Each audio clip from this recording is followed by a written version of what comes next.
The basketball addicts are back at it. This time we're talking about the very interesting penned piece by Kyle Korver in Players Tribune. Here's an excerpt.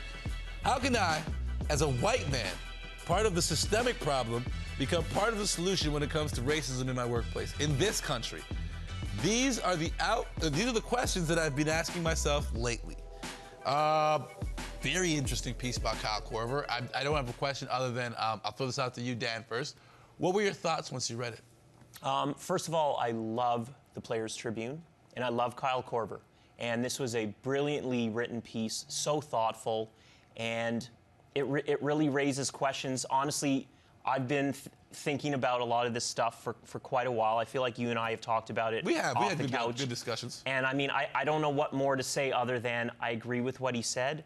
I think there is a very high degree of white privilege.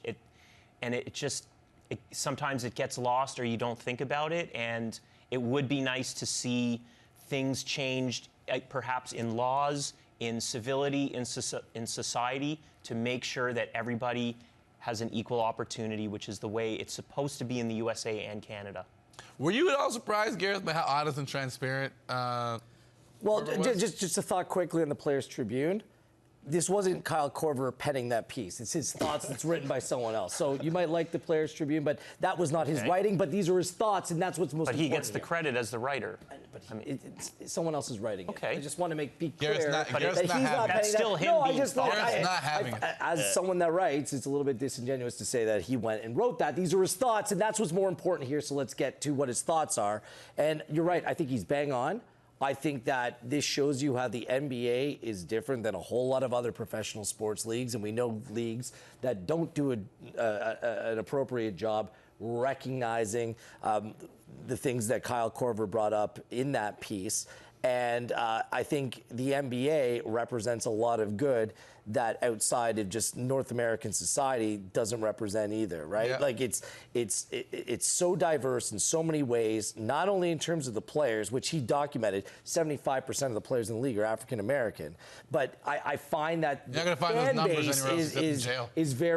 is more diverse than any other sport out there as well. And I think that this is a great message to spread, and the NBA continues to support their athletes and their ability to express themselves in this ways, and they should be applauded for doing that. Anson, thoughts? It's a tough topic to talk about, because if you're real about it, as a black person especially, you become a target of hate. You know what I'm saying? But for him to do this and be heard, I mean, for a white man to say it and be heard, it's good, because it's good to see the perspective through these eyes. You know what I'm saying? What we may feel or what we deal with on a daily basis. And in the States, it's different in Canada in some ways, only in some ways. But there is probably some frustration that black people may feel that if they felt like they were to say it, it would come across as complaining or as being sour. I hear that. But either way, the message got out, and a lot of people are addressing it. What I didn't like, though, is the comment section of his piece on Twitter.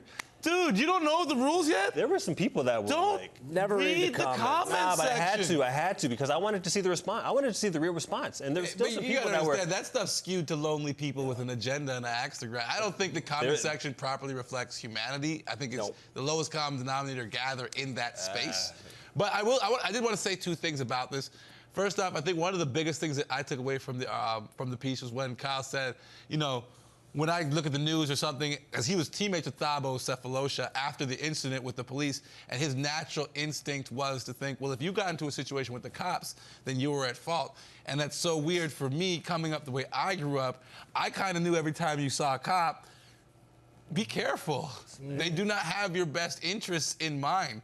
So that was always weird for me. And I want people to be wary of the concept of white privilege, too. I don't want people to get carried away with it.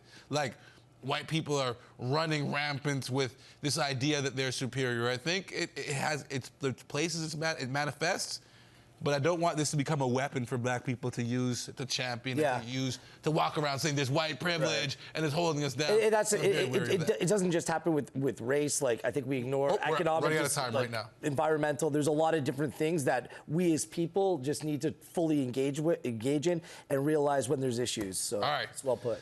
All right, well, big shouts out to one more person. We shouted out Dwayne Wade earlier. The other GOAT had his final NBA game tonight, and that, of course, is Disco Dirk Nowitzki. The German. Shouts out to the man that reinvented power forward.